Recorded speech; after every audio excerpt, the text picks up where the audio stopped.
Bismillahirrahmanirrahim. Assalamualaikum warahmatullahi wabarakatuh. Alhamdulillahirabbil alamin wassalatu wassalamu ala asyrafil anbiya wal mursalin wa ala alihi wa sahbihi ajmain. Amma ba'du. Para shaimin dan shaimat, Bapak dan Ibu sekalian, jemaah maghrib, isya, tarawih, witir Masjid Al-Ittihad yang dirahmati Allah. Malam-malam akhir bulan Ramadan itu dua peristiwa. 17 Ramadan, nuzulul Quran, turunnya Al-Quran, wahyu yang pertama diterima oleh Nabi kita Muhammad SAW. Yang kedua adalah malam-malam Lailatul Qadar yang terdapat pada malam ganjil 10 terakhir dari bulan Ramadan. Inna anzalnahu fi Lailatul Qadar. Sungguhnya kami nurunkan Al-Quran satu paket utuh sekaligus pada malam Lailatul Qadar yang dijemput oleh malaikat Jibril dari Lauh Mahfuz dan diturunkan ke langit dunia. Maka dari langit dunia Nabi menerima secara parsial, kondisional, menurut situasi yang terjadi pada masa beliau hidup. Jadi nuzulul Quran itu adalah wahyu yang pertama diterima oleh Nabi yang disebut nuzul. Artinya turun, karena Allah itu maha tinggi subhanahu wa ta'ala. Wahyu itu asal dari Allah, turun ke bumi lewat malaikat Jibril yang diterima oleh Nabi, yang disebut dengan agama langit. Agama langit tiga, Yahudi, Nasara, Islam. Wahyunya dari atas, Taurat, Zabur, Injil. Inilah disebut agama langit. Ada agama bumi. Agama bumi itu enggak ada malaikat Jibril, muncul dari pemikiran pendirinya. Filosofi, filsafat pendirinya. Agama Shinto, Hindu, Buddha itu bukan lewat malaikat Jibril, tapi lewat pemikirannya sendiri, muncul dari bumi. Itu yang disebut dengan agama langit. Hadirin yang dirahmati Allah, kitab suci Al-Quran adalah kitab pamungkas. Kita tidak perlu lagi mencari kitab Taurat, karena kitab Taurat sudah include di dalam kitab Al-Quran. Nggak perlu lagi repot-repot mencari Injil, karena Injil sudah terdapat dalam Al-Quran. Taurat berbicara tentang hukum kisas, hukum bunuh, pencurian, nikah, talak, rujuk, sudah ada dalam Al-Quran. Al-Quran penerus dan pelurus. Kemudian tentang Zabur, tentang pujian-pujian. Di dalam Al-Quran sudah banyak pujian-pujian yang disebut dengan Asma'ul Husna. Kemudian Injil adalah kitab tentang akhlak, kasih sayang. Di dalam Islam penuh dengan akhlak, kasih sayang, damai. Dalam Islam tidak ada radikal, teroris, dan lain-lain sebagainya. Ajaran Islam, ajaran damai. Jadi nggak perlu kita mencari Injil ke Vatikan, cukup dalam Al-Quran. Jadi Al-Quran ini ibarat HP Android, apa saja ada di dalam Al-Quran. Jadi nggak perlu kita seperti HP jadul dulu. Sekarang sudah lengkap, sudah ada TV, sudah ada film, sudah ada video, semuanya all in sudah ada dalam HP Android. Demikianlah Al-Quran. Al-Quran ma farratna, tidak kami tinggalkan sedikit pun persoalan manusia kecuali ada di dalam Al-Quran. Jemaah yang dirahmati Allah, potret manusia muslim dalam Al-Quran menurut hadis yang berasal dari Abu Musa Al-Asy'ari, Nabi bersabda, ada 4 potret manusia dalam Al-Quran. Yang pertama, masalul mu'minil ladzi yaqra'ul Qur'an wa ya'malu bih kamasalil utrujah rihuhu jayyid wa ta'muhu thayyib.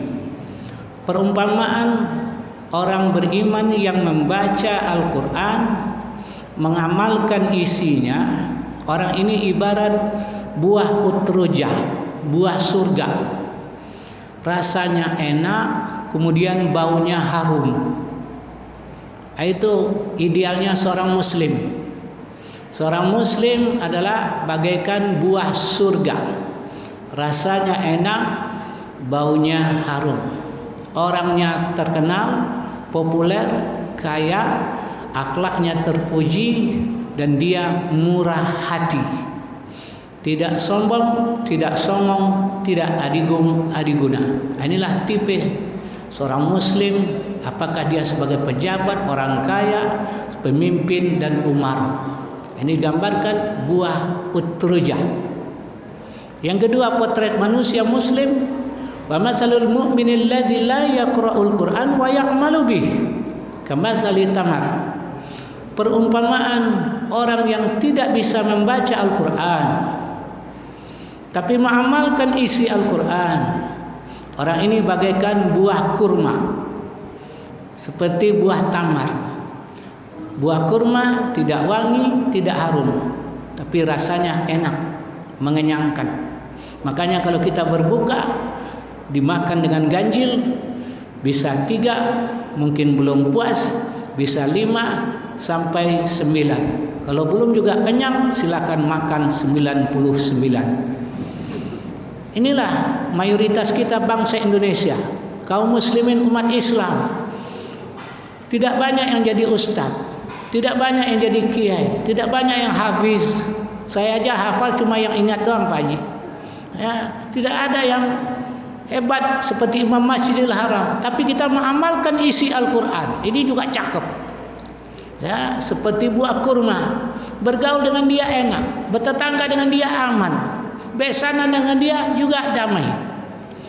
Inilah kalau pemimpin yang seperti buah utrujah, pemimpin yang menegakkan keadilan, peduli dengan rakyatnya, kemudian dia bersahaja. Kemudian kalau kita umatnya adalah bagaikan buah kurma, tidak populer, tidak masuk TV, tidak ada di medsos, ya, tidak ada juga di kulkas, tapi orangnya baik, ya, taat ibadah, ya, puasanya tekun, sholatnya taat, kemudian suka bersedekah, orangnya tidak populer, ini juga calon surga. Yang ketiga, wa masalul munafiqul ladzi yaqra'ul Qur'an wa la ya'malu bih karraihana rihuhu murrun wa ta'muhu thayyib. Perumpamaan yang ketiga adalah orang yang pandai membaca Al-Qur'an tapi tidak mengamalkan isi Al-Qur'an. Nabi mencapnya orang ini munafik. Inilah yang orang munafik inilah yang menghalangi perjuangan umat Islam.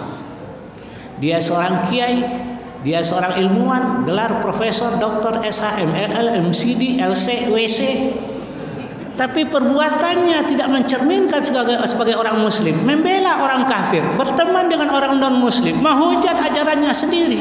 Ini seperti karraihana, seperti minyak wangi, wanginya doang, tapi tidak menghilangkan haus dahaga. Ya, kita punya minyak wangi 1 galon, ketika di tengah berbuka nggak ada air, ternyata ada minyak wangi, nggak ada, nggak bisa kita minum minyak wangi, bisa mencret. Ya, banyak itu tipe-tipe yang seperti ini. Disumpah pakai Al-Quran, tapi setelah duduk di kursi empuk tidak mengamalkan isi Al-Quran. Ketika menikah, maharnya kitab suci Al-Quran. Setelah menikah, Al-Quran dibuka, Pak. Apa yang dibuka? Kancing baju dulu. Setelah itu apa ya? Kapan dibaca Al-Quran? Ketika mayat sudah terbujur dekat rumah. Itulah kerja orang munafik. Dia hanya beragama sekedar pencitraan. Yukhadi'una Allah wallazina amanu. Mereka menipu Allah dan orang beriman. Tapi sebenarnya wa ma yakhda'una illa anfusahum wa ma yash'urun. Mereka menipu diri sendiri.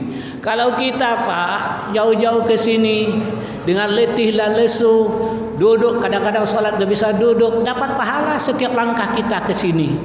Langkah kanan angkat derajat, langkah kiri hapus dosa. Tapi orang munafik nggak dapat apa-apa. Kenapa? Karena dia sholat hanya untuk pencitraan. Inilah munafik itu kata nafak, muka 2. Seperti terowongan, nafak mina, terowongan mina. Di sana punya mulut, di sini punya mulut. Di sana punya muka, di sini punya muka. Maka disebut munafik, orang yang bermuka 2. Itulah apa yang disebut musang berbulu ayam, serigala berwajah domba, preman berpeci ustaz, iblis berjubah malaikat, bangsat keparat. Ya, itu yang terjadi. Mau kata apa? Kita hanya menyerah kepada Allah.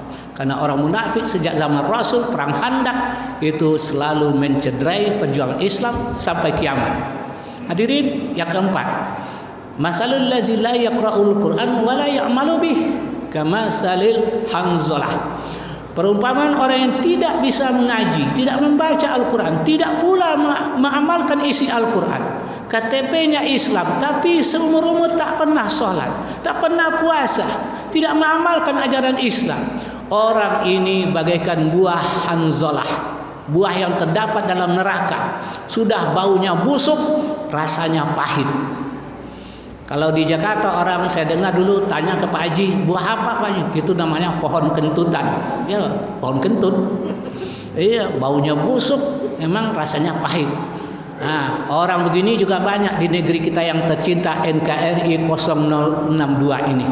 Ya, sudah KTP-nya Islam, tidak mencerminkan akhlak Islam. Orang ini kata peribahasa Arab, wujuduhu ka'adamihi, adanya sama dengan tidak ada. Datang tidak menambah, pergi tidak mengurangi. Ya, adanya sama dengan tidak ada. Mudah-mudahan kita termasuk golongan yang pertama atau golongan yang kedua. Nauzubillah, kita berlindung dengan Allah dari golongan munafik yang terdapat dalam kerak-kerak neraka dan golongan orang yang kafir yang juga masuk dalam neraka. Bapak dan Ibu, inilah sekedar sekilas info dan aktualita. Anda jangan kemana-mana, tetaplah bersama kami ini untuk meneruskan sholat tarawih dan witir berikut ini. Namun saya mohon maaf harus kembali ke studio. Wabillahi taufiq wa hidayah. Assalamualaikum warahmatullahi wabarakatuh.